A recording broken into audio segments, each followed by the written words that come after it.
Well, welcome back to Badger Outdoors. I love wild camping. What I don't love is lugging 60 litres of heavy wild camping gear for 2.5 hours while I hunt for a decent wild camping spot. So what I often do is come out and do a recce, look around, look for good wild camping sites. I probably do a little bit more of that in the winter and a little bit less wild camping, and in the summer more wild camping and less doing the recce's. It's good because it means I can get outdoors, get some exercise, go and have a little bit of an adventure exploring places, and hopefully finding that ultimate hang, which I haven't found so far. I should have done it last weekend. What I ended up doing was trusting a bit of video that I had from a drone, instead of actually going and looking at it, and I paid for it with about 2.5 hours of hiking around. So today I'm just out to do a quick recce of an area. I've got a couple of hours clear, so I get the computer out, I find some suitable woods, etc. And for me, really, because of where I live, it's woods are the only real option, or the coastline. So I spend my time doing a little bit of a recce of the area using Google Earth and Street View, etc. I have a look at some OS maps. I decide, is it the right, is it somewhere good to park, what's the area like between parking and where I'm going to wild camp, and the path, I'm going to look obvious with a load of gear on my back, walking through the middle of a town. So there's a lot to think about. What I'm also going to do is just show you my day sack that I use, which is great in the woods, which I love. It's you could do some sort of really lightweight while camping with it. You could do some bushcraft with it, etc. But it's a really nice little pack. I'll show you that. Do a little bit of a cook up as well, because I'm going to have a couple of sausage in a bun, and what else? Oh yeah, I've got a new seating system for the woodlands to see. It's just an idea to see if it will work. But anyway, I'll show you that. So here we are. I'm up on the Black Downs. Left the car. It's the main car park, so it can be really busy. So it's not a great place to stop, because you have to get out and get a 60-litre rucksack on and then walk out. So it's not an ideal starting location, but very quickly you're into tracks and trails, and you can sort of disappear off into the forest quite easily. I've just come out into a little section here which is all new, so this is my first sort of site which I'm just going to have a look around here, and then moving on to the next option. But like I say, what I normally do is do the planning at home with Google Earth, etc. I use OS maps, because OS maps can show you routes through public rights of way, through woodlands, etc., which is what I prefer to do, is be on a public right of way. I look online, and if I know the name of the wood, I look up that wood online and see if there are people who got pictures and photos, etc., of it, to give me a better idea. And once I've done all that, really, I then start looking at the parking and the car situation, and I look at the trees. Are they conifers? Are they deciduous? You can look at change the history of the Google Earth view, so you can look in the winter, so you can see, where the conifers are, etc., and where the deciduous stuff is.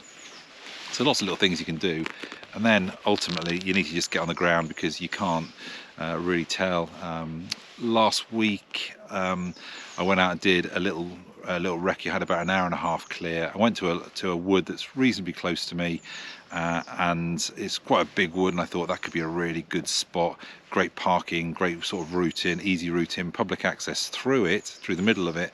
But when I got there were signs everywhere saying private shooting taking place, and the entire massive wood was just taken up by that. So you've got to get on the ground and go and look.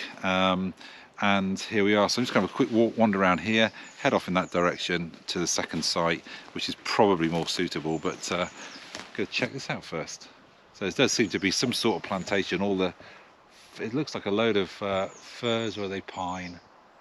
Look like fir trees, all sort of lined up. So a little wander around here, and but here looks actually pretty good. I can get a hammock, will go really nicely in there. So it's just off the main track. No one can really see in here. There's not a lot of wood around though, but other than this fir that's come down. So it's not ideal, but you know what? It's just for a quick one nighter, it's not bad. So what I'm going to do now is just get my phone out. On my phone I've got offline OS mapping down to 25 thou, and I'm just going to drop a pin in this location just so I've got it in, you know, as an option. I can have a quick look through my phone and go, oh, I remember that place. Yeah, I'll go there. As I said in my last video, I have certain rules that I try and follow when it comes to wild camping, whether or not I should wild camp there.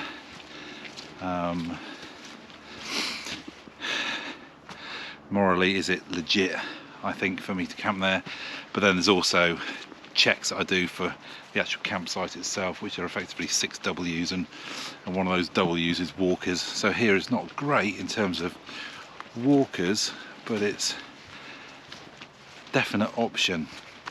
Certainly last thing at night. This is where the dog walkers will come, but last thing at night I think this would be absolutely fine. So over there is a picnic table.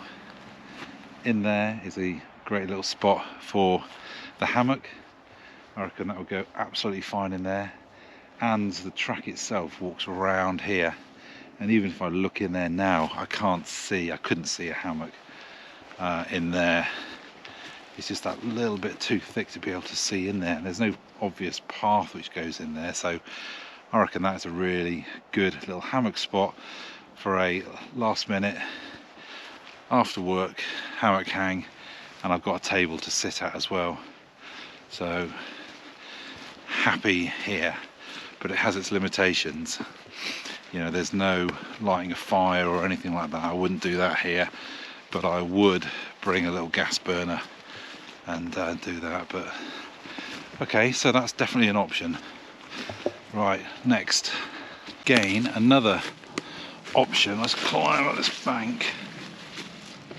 Now the track does come through there and head off that way, and then another part of the track comes down and goes down the hill down there, and you can see it carrying off down to the distance. But just in here, great distance between those two trees. You dipped down, there's a load of wood down over there.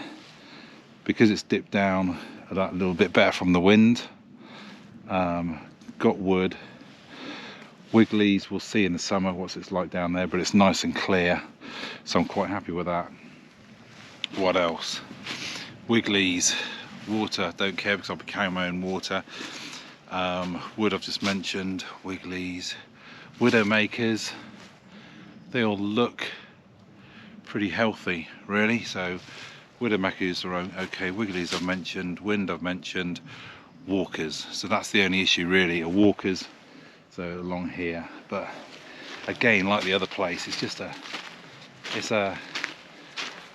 last minute. It's easy to get to, yeah. And in the summer, I think this will be grown up enough that actually you'll have a lot of sort of foliage protecting you. Right, I need to head up to the top end now. That's where I need to go, and I don't have too much longer left. I want to get my burger on because I haven't eaten for a bloody age, well, all day. So I'd like to get my burger going. And I need to show you this rucksack, which is probably my favourite of all my rucksacks, but it's a little bit small, but that's what I want it for. But yeah, I may not have time to get my seat up, we'll see. Yeah, this is an absolute winner. I've been looking at this site for quite some time on the mapping. When I first started wild camping, just down there in this wood, I was over the other side, but never sort of thought about coming up here, and it looked too close to the field. But you don't want to go too close to the field with the farmer with the sheep. I don't want to spook him or cause him any hassle. So but this area here, it's beech and pine. Beech is great. Well, I've got some hardwood, I've got some part, although beech is bloody hard to get going with beech, but the good thing is there's pine here as well, so if I do want to get a little fire going, I can start off with pine. The good thing about beech is that it's got some sort of acid, I think it is, in the leaves, so that falls on the ground, and it just stops growth of anything else. So in the summer this will be nice and clear. I think this will be a nice, really nice little area, and it goes all the way in there. I can see the field is where the field is and some sheep. There's a track Is it a track? Looks like some sort of clearing down through here. But it doesn't look like any vehicles go on it, and it doesn't really go anywhere, so I can't see that anyone will be here. I think there is a little track coming in here somewhere, so I reckon this is a really good spot. So yeah, I go through my W's in my head, and there's nothing that causes me any concern. Can't tell. Those stones could come in useful though. Even more clear area down there, but that's a little bit close to the field to be good. Yeah, got some pine here as well. There's lots of fallen pine, so I can do a little bit of fatwood hunting. In fact, this would be great for some fatwood hunting. It's tempting to have a look now. It's really tempting. I'm not sure. I've only got half an hour, then I've got to be heading back. So what I'll probably do is show you the seat. Yeah, let's get the seat out. Not sure I'm going to be able to eat though. Okay, so this is what the seat fits in. It is not an escapist 15D tarp, which is a very nice tarp, but it squashes down quite nicely. So see if you can work out what it is. I'll set it up now and we'll test it out. Okay, that's it. It's a hammock gear sling. So normally you would hang that with some bungee. I've still got on there that with a little bit of cordage, which I obviously have available if I need it. Would go to one end and the same on the other, and then this would hang under your hammock or by the side of your hammock, and you put your rucksack in it. However, I never ended up using that because I just take a ground mat and put the rucksack on the ground. I'm not too fussed about it, and we'll do a video on rucksacks and why I just take a rough tough rucksack and a ground sheet. It's so much easier than rigging this up, although I've got all the stuff I need to rig it up if I need to in that way. But what I've done in addition is I put the whoopee sling on, so it's gone through a bit like a continuous loop onto a whoopee sling, up onto some real cheapy straps, hammock straps, which I don't know what hammock they came with, but I don't like them particularly. I don't like them enough to do, but yeah. Right, let's sit in it. This could be comical. Right then, make sure I'm not falling on anything real nasty. No stones, nothing like that. Shows you the faith I have. Now I did do a bit of research for this and found that actually it should hold my weight, believe it or not. And yeah, so we will see. Oh. There we go. We're off. That is quite a comfy seat. Let's fit it around a little bit. Yeah. There you go, you see a bit better there. But yeah, that's easy. That's really easy. I think you should be able to sit over it like this. Oh, I'm not sure how I can do this. Oh, no, that could be very painful. Let's have a think. No, this will do. I'm too old to be messing about. That'll do. Yeah, that's really comfy. It went up in about, I would say about 2 minutes I had it up. But the reason I particularly like this idea is because when I have my hammock and I'm going to have a fire, what I don't like, I mean, you might say, well, why don't you just sit in your hammock if you're going to take a hammock most of the time? Well, it's because I don't like the hammock near the fire. And particularly if you've got softwood and it's spitting away. I've had some damage to hammocks in the past, twice now. So I just rather not do it, particularly if it went into something like the Superior Gear one, into the underquilt. That would not be cool. So I take a little, I take a seat quite often, or a little tripod seat, or I've got the little lightweight Helicon Tex one, and they're very nice, but they are a little bit bulky. This is a lot lighter, a lot less bulky, and if I'm coming into the woods, it's actually really comfy. I think you can line it this way, so you can actually put this end up really high and so it's effectively a bit like a chair, which I might try. I'll just have to lower this end down and pull it up that end. I'll have a little go. Not sure how this will work. Don't know. Let's see. Oh! Oh, there we go. That is really comfy. That is really comfy. Not sure I'm going to balance my feet up here. No. But that's comfy, and I reckon I could do that a little bit more. Get this higher at this end and drop this down, make this longer on this end. I've got quite, no, I'm just about at the end of my whoopee sling, but yeah, this has got lots of options. Okay, I should have mentioned that it all goes into its own little bag, so the bag is attached to the sling itself. So that's everything there. So that is the tree straps, the whoopee slings, and the gear sling in that bag. So I don't need the other bag. The other bag's got a bit of cordage so that I can turn this back into a gear sling, but I don't need it. I always carry cordage somewhere, so really I'm just going to keep it like this. So that's it. A great little seating option, and it works. You just got to do a little bit of work, get your own little straps. So get some really small straps like those, get a couple of whoopee slings, and that's it. I think it does hold up. I can't remember the weight it holds up to, but it was a reasonable amount over my weight. So yeah, the solution works, and it's so much smaller than my other chairs, and just keeps you off the ground, and it was really comfy. So winner. It's been sat in my drawer for ages doing nothing, and now I've got something for it. Okay, so this bag is something I've had for about 9 months now.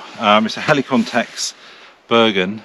It's not particularly big, but what I have in terms of wild camping, and I'm going to do another video on rucksacks, etc., that I use in the woods.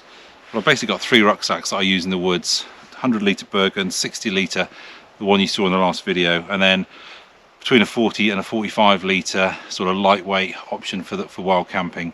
And I've got 2 of those at the moment, deciding which one to keep and which one to get rid of. But quite often, if I'm just going out for the day into the woods to have a little explore like this, then I just want something that's pretty lightweight, can carry some basics in there for me, and this is effectively what I've ended up with. All right, pull you in a little bit closer. So there it is. It's the centre main compartment is 18 litres, and this will comfortably fit a 1 litre bottle. I think this is about 1.5 litres, probably about 2.5 litres. I've added that on. That's my monocular, and then another 1.5 litres in there. The backing is pretty standard really for this sort. You've got your chest strap, and then you've got a waistband as well, waist strap. You've got good handle up on the top here that's very nicely fitted on, and as you'd expect with Helicon Tech, it's all pretty robust stuff. What I particularly like about it is that, if I undo here, sorry, you've also got a pocket in the lid as well, in the back of the lid, and then on the top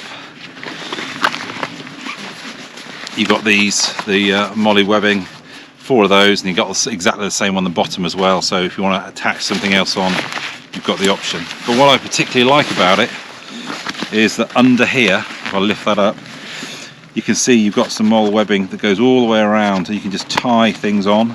So in here I've got my knife, and so my knife can just slide down between. That's what I particularly like, is that I've got a gap in here. There we go. Yeah, so I've got a gap in here where my knife can slide in. It's protected. People can't see it because I don't want people to get concerned by that. It does go all the way through to the bottom, so you do need to attach it onto the mole webbing. And then on the other side I've got my silky gomboy, which just fits into there. Goes on really nicely. I've fitted this on here, so it's a monocular. I just like carrying around with me, and you could fit. I'm quite interested in putting a first aid kit into here. So what I carry in here really is, in the lid, I carry some basics, which is a head torch, a compass, some maps, which are splash maps, which are material maps, 25 thou of all my sort of local areas. I've got some midgy spray, some tick spray, and a little bit of sun cream. So that just sits in the top, and that stays there permanently. And then in this main front compartment, in the bottom here, I've got a poncho with a ridge line and a couple of pegs and some cordage, which the poncho can obviously, because there's no waterproof covering that comes with this, so the poncho can just go over me and the whole lot, or I can turn it into a little bit of protection from any rain or the sun, etc. if I'm out in the woods and just want to keep out the sun or rain. That fits in there with a little bit of space at the top, which has got some snacks, which I think that's what I'm going to be eating today. Yeah, so it's friggin' lovely, and it's probably my favourite little companion out in the woods, really. And I think you could use this for a bit of bushcraft. They do green and black, and I think that's about it. I think there's maybe a grey one, but you know, not bad for bushcraft because you can take your bigger items on there. You've got a decent selection of pockets. And yeah, I think in total it's probably about 24 or 25 litres, but for a day bag that is absolutely fine. And then, so as an example, what I've got in here, I won't get everything out, but food. There's my frying pan with bits and bobs to get things going. In this side I've got fire lighting gear is in there, and then at the bottom, sit pad. So it does have a little slidey pad down in here at the back. Quite a lot of things have it. You can get, and you generally put your water bag into there. And then I just take this bag. This is my everything sort of spares bag, and in there I've got just a multi-tool, knife, some spare shit tickets, all sorts of little things, a little spare mini fire lighting stuff, and all the sort of spares that you think, you know what, so this bag isn't for emergencies or anything like that. You know, if there's a disaster, how do I get back to somewhere? It's nothing like that. This is just for going out into the woods and spending the day. But you may forget things, so I've got a spare little mini folding spork in there, etc, etc. So that just comes out with me. And then I've got my first aid bag in there, which I've moved all my bags around, so that's now my basic first aid. And my red one is my big bleed with a tourniquet and Israeli bandages, etc. So yeah, there we go. I love it. It's a really nice little bag. I've had it for about 9 months. Highly recommended. But I think any sort of bag that's this sort of size is great. And Mardington, so the bag that I showed in the last video, Mardington do a really nice 28 litre bag as well, which I was very tempted by and nearly ended up going for that, but in the end I think this suits everything that I need. So there we go. Right, I'm running out of time now. I need to pack this up and get a wiggle on.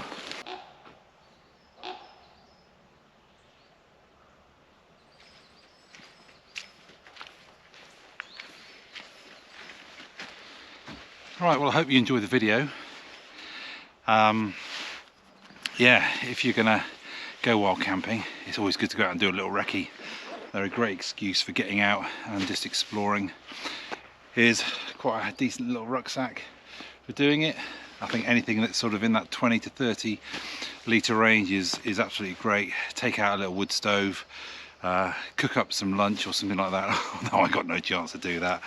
Yeah, stock it up with, you don't need emergency stuff, but you just need stuff that is just going to get you out of trouble if you're a little bit late, your head torch and things like that.